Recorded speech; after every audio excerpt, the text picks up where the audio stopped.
Bismillahirrahmanirrahim. Assalamualaikum warahmatullahi wabarakatuh.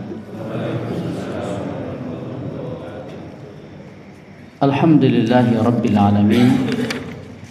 Wa bihi nasta'inuhu ala umurid dunya waddin.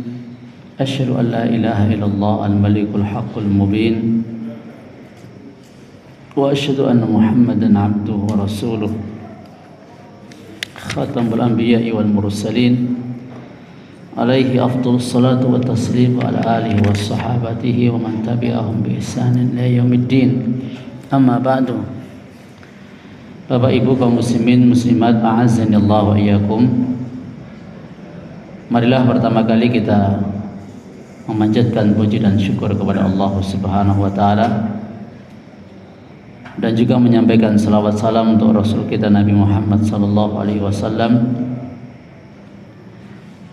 untuk keluarga beliau, sahabat-sahabat beliau, pengikut-pengikut beliau, dan semoga kita termasuk mendapatkan syafaat beliau nanti pada yaumul qiyamah.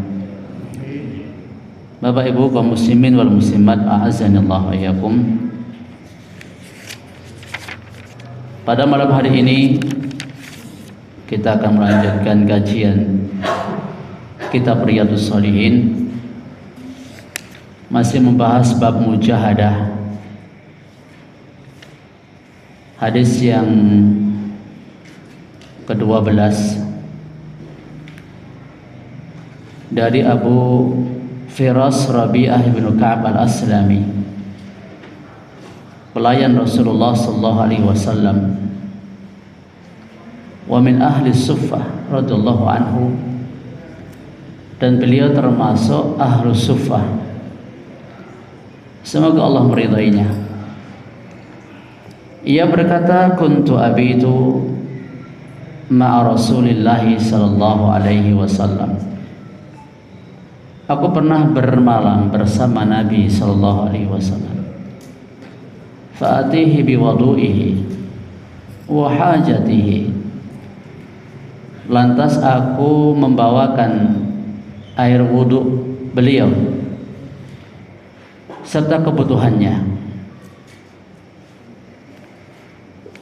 Ini barangkali sudah atau belum ya? Ya tidak apa-apa kalau seandainya sudah. Kita ulangi lagi kalau seandainya sudah ya. Belum. Faqala salni. Lantas Nabi SAW bersabda, mintalah kepadaku. Faqultu as'aluka murafaqataka fil jannah. Aku jawab, aku minta kepada Anda untuk bisa menemani Anda di surga. Aw ghaira dzalik, adakah selain itu?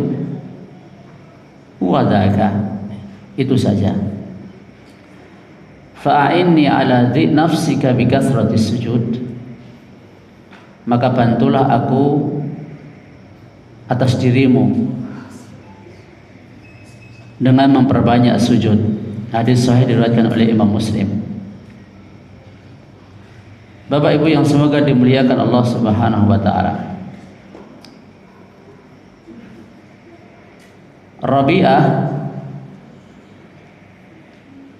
Ibnu Malik al-Aslami, beliau adalah salah satu pelayan pembantu Rasulullah sallallahu alaihi wasallam. Kalau kita hitung, ada beberapa pembantu Nabi sallallahu alaihi wasallam dari kalangan orang merdeka. Di antara mereka ada Rabi'ah Ibnu Malik, ada Ibnu Mas'ud. Tentunya menjadi pembantu Rasul sallallahu alaihi wasallam punya kemuliaan yang enggak didapatkan oleh selain mereka. Adapun Rabi'ah Ibnu Malik, beliau adalah ahlu Suffah.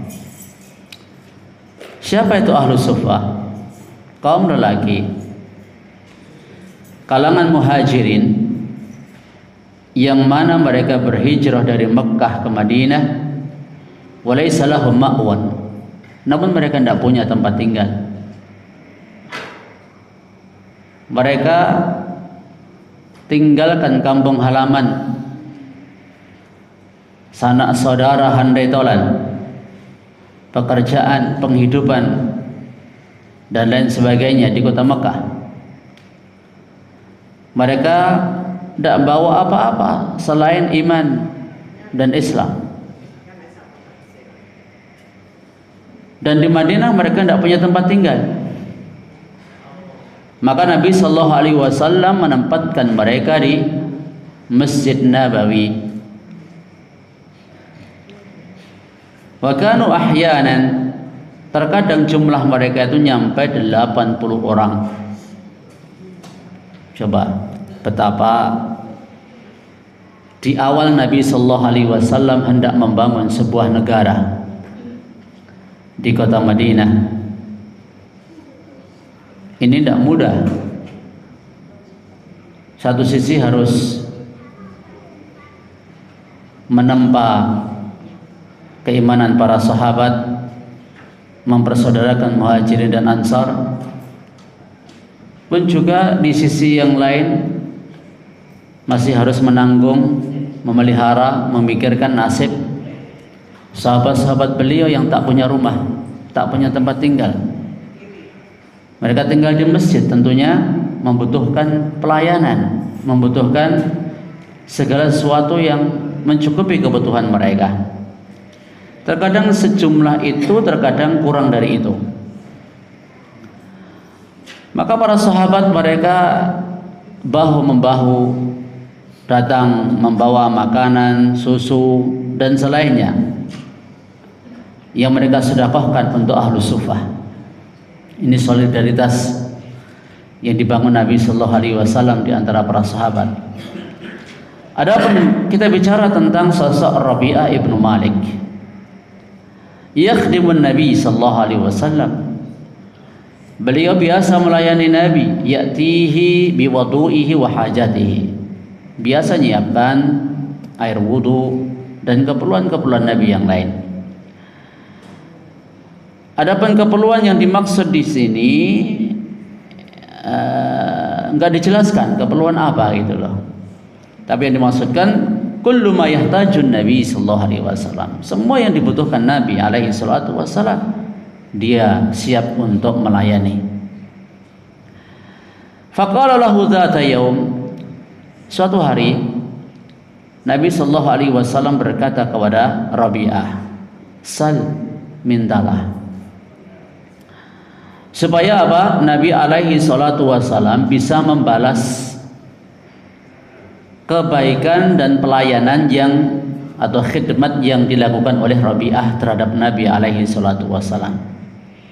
Li'anna Nabi, karena Nabi akramul khalq, makhluk yang paling mulia, akhlaknya paling sempurna. Nabi sallallahu alaihi wasallam mengatakan, "Man sana ilaikum ma'rufan fakafi'u." Barang siapa membuat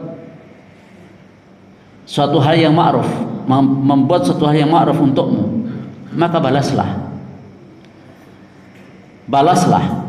Maka Nabi di sini bermaksud untuk membalas pelayanan dan khidmat yang selama ini dilakukan oleh Rabi'ah. Yakni is'al ma badalak, kau mintalah apa yang terlintas dalam benakmu.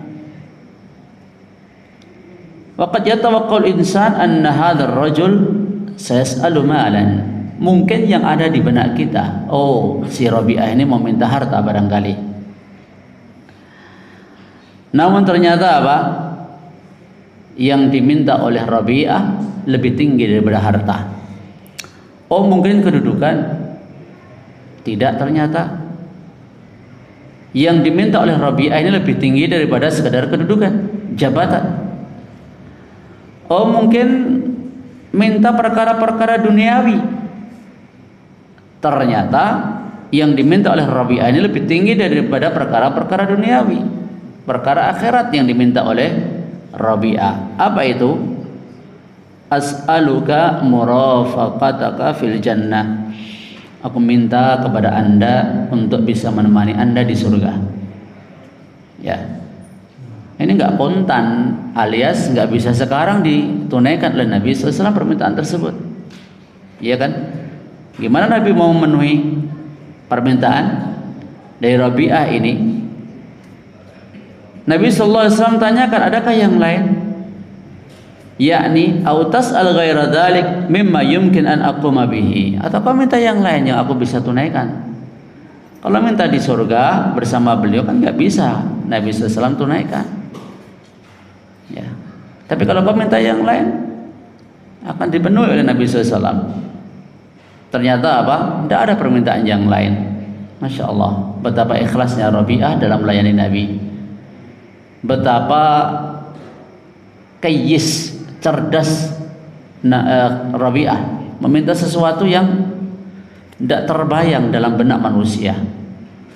Jangan kalau minta sesuatu, apakah bisa terbayang kayak permintaan Rabi'ah ini? Tidak mungkin terbayang. Paling bayang-bayangnya ya hanya hal-hal yang dohir aja di duniawi, yang bersifat duniawi. Biasanya seperti itu, ya. Namun ya, Rabi'ah tentunya sahabat yang sudah mengorbankan jiwa, raga, harta, rumah, kampung halaman, syahwat, waktu, dan segala sesuatu yang ada pada diri beliau. Kalau cuman untuk mencari dunia, itu kan ringan sekali. Beliau saja tinggalkan tuh dunia yang sudah ada dalam genggamannya. Tinggalkan tuh kampung halaman, rumah dan lain sebagainya demi untuk bisa menemani Rasulullah SAW. Lah kok di dunia sudah berusaha keroyo-royo menemani Nabi SAW, harus rela, nggak punya rumah, tinggal di masjid.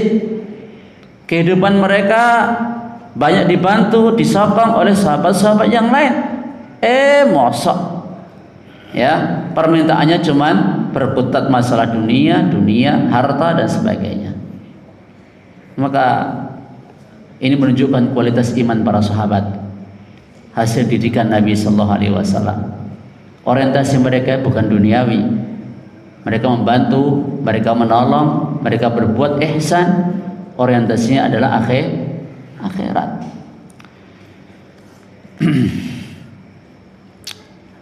Terus Nabi Sallallahu Alaihi Wasallam setelah mengetahui permintaan dari Rabi'ah cuman itu saja. Apa permintaan beliau? Fa'inni ala nafsika bi kathrati sujud. Ya. Maka bantu aku atas dirimu untuk mengabulkan apa yang kau minta itu dengan memperbanyak sujud. Ini yang menjadi syahid atau penguat dalam bab mujahadah. A'inni ala nafsika bi kathrati sujud, bantu aku untuk menolong dirimu bisa masuk ke dalam surga, menemani Nabi sallallahu alaihi wasallam memperbanyak sujud. Tentunya memperbanyak sujud konsekuensinya apa? Memperbanyak ruku. Memperbanyak ruku konsekuensinya apa? Memperbanyak berdiri. Li'anna kulla salatin fi kulli rak'atin minha ruku, karena setiap salat itu satu rakaat terdiri dari satu ruku, dua sujud. Fa idza kathura sujud kathura ruku wa kathura al-qiyam. Maka jikalau banyak sujud, tentu akan banyak rukuknya, banyak berdirinya. Disebutkannya sujud bukan yang lain karena sujud itu afdalu hay'atin lil musalli. Karena sujud itu adalah keadaan terbaik orang yang salat. Nabi SAW sampaikan aqrabu ma yakunu bil 'abdu min rabbi wa huwa sajid. Keadaan terdekat hamba kepada Rabbnya adalah tatkala ia sujud. Fa aktsirud du'a. Lantas perbanyaklah berdoa kepada Allah Subhanahu wa taala. Bapak Ibu kaum muslimin dan muslimat azanillah wa iyyakum. Wa fi hadza dalilun ala fadli sujud. Di sini kita bisa mengetahui keutamaan sujud. Dan para ulama mereka berselisih pendapat, apakah yang paling afdal italatul qiyam am italatul ruku' was sujud? Yang paling afdal memperpanjang ruku' dan sujud atau memperpanjang berdiri. Mana yang paling afdal? Faminhum man qal, di antara mereka ada yang berpendapat memperlama berdiri. Ada pula di antara mereka yang mengatakan al-afdal italatur ruku' was sujud, memperpanjang rukuk dan sujud. Was sahih, pendapat yang benar wallahu taala alam, annal afdal an takuna shalah mutanasibah. Yang paling utama salat itu dikerjakan mutanasibah, sesuai, selaras. Ya, maksudnya bagaimana? Kalau berdirinya lama, ya rukuknya lama, sujudnya lama. Jangan nyengkleng, berdirinya sebentar, 1 menit, 2 menit, rukuk sujudnya panjang. Ya, yang paling afdal ya rata-rata gitulah. Ya, mirip-mirip panjang dan pendeknya sholat itu. Kalau tidak, maka tentunya berdiri lebih afdal daripada rukuk dan sujud fi haddi dzatihi, ya, secara zatnya. Karena yang dibaca ketika berdiri apa? Ayat-ayat Al-Qur'an. Ya, ayat-ayat Al-Qur'an. Wallahu taala alam. Wa fi hadza dalilun ala anna as-shalah mahma aktsarta minha fahuwa khairun. Dalam hadis ini kita juga mendapatkan dalil bahwa salat itu meskipun engkau memperbanyak salat itu tetap baik. Ya, kecuali kalau dilakukan atau dikerjakan di waktu-waktu terlarang. Jadi ada salat yang mutlak, ada salat yang muqayyad. Salat yang mutlak itu salat yang enggak ditentukan waktu. Apakah siang ataukah malam? Kalau Anda pengen sholat, silakan Anda sholat. Ya, pokoknya sholat mutlak, sholat sunnah mutlak, kecuali di waktu-waktu terlarang. Pertama, mulai dari terbit fajar sampai matahari meninggi sejarak 1 tombak. Yang kedua, saat matahari di tengah, ya, di tengah atau di atas. Terus yang ketiga, selepas sholat asar sampai matahari terbenam. Ini adalah waktu yang terlarang untuk melaksanakan sholat. Kemudian faedah yang berikutnya, dalilun ala jawazi istikhdamir rajul hur. Boleh mengambil pelayan itu lelaki yang merdeka. Ya, dan tidak mengapa ini. Terus berikutnya, faedah yang bisa kita ambil, terdapat dalil pula bahwa Nabi SAW la yamliku ayyudkhila ahadan al-jannah. Nabi SAW tidak memiliki kekuasaan memasukkan orang masuk surga. Oleh karena itu, Nabi SAW nggak bisa memberikan jaminan kepada Rabi'ah untuk bisa menemani beliau di surga. Tapi Nabi SAW berharap dengan dia memperbanyak salat, ya, memperbanyak sujud, niscaya insya Allah akan bisa menemani Nabi SAW di surga. Dan mudah-mudahan kita kalau juga memperbanyak sujud, memperbanyak rukuk, akan bisa bersama beliau SAW di surga. Karena almar'u ma'a man ahabba, seorang dikumpulkan bersama siapa yang dia cintai. Ini hadis yang ke-12. Selanjutnya hadis yang ke-13. Nabi sallallahu alaihi wasallam bersabda, "Alaika bi kathratis sujud." Hendaknya engkau memperbanyak sujud. Fa innaka lan tasjuda lillahi sajdatan illa rafa'akallahu biha darajah. Sebab sesungguhnya engkau tidaklah bersujud karena Allah 1 kali sujud, melainkan Allah akan mengangkat karenanya derajatmu, dan Allah hapuskan karenanya kesalahanmu. Kemudian hadis yang berikutnya, khairun nasi man tala umruhu wa hasuna amaluhu. Sebaik-baik manusia yang panjang umurnya dan bagus amalnya. Bapak Ibu sekalian rahimallahu wa iyyakum. Hadis yang ke-13 menerangkan kepada kita semua tentang memperbanyak sujud. Ternyata apa? Ternyata faedah memperbanyak sujud ini, kata Nabi sallallahu alaihi wasallam, bisa mengangkat derajat, bisa menghapus dosa dan kesalahan. Berarti kalau banyak sujudnya berarti kan akan semakin terangkat derajatnya sampai membersamai Nabi sallallahu alaihi wasallam di surga nanti. Terus faedah yang bisa kita ambil, hadis ini sebagai dalil hendaknya manusia memperbanyak sujud. Terus, dan tidak mungkin seseorang sujud dalam satu rakaat 3 kali atau 4 kali. Jadi memperbanyak sujud di sini otomatis harus memperbanyak berdiri, rukuk, duduk, memperbanyak rakaat.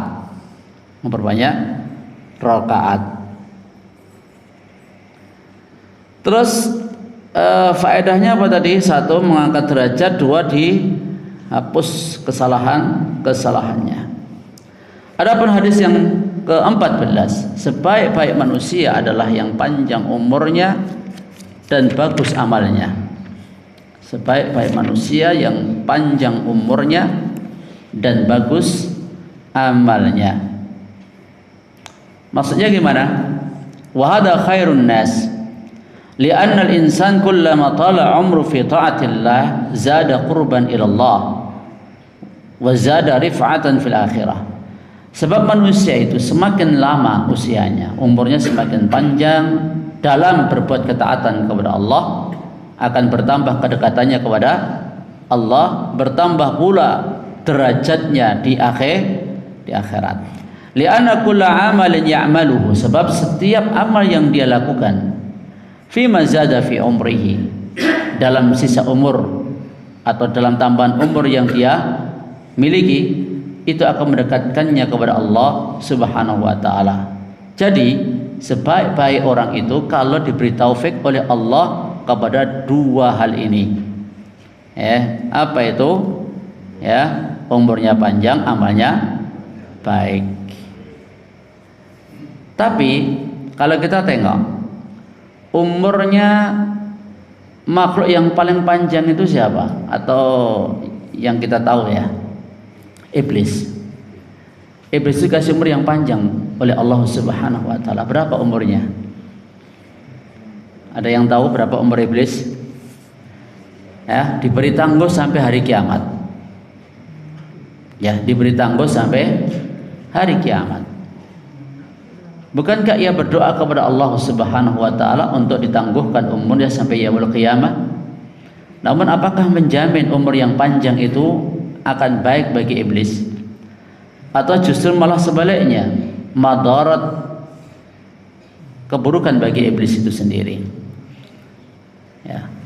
Sebab kenyataannya umur panjang yang Allah berikan kepada iblis itu justru menambah semakin kufur kepada Allah, bukan semakin taat, bukan di jalan kebaikan.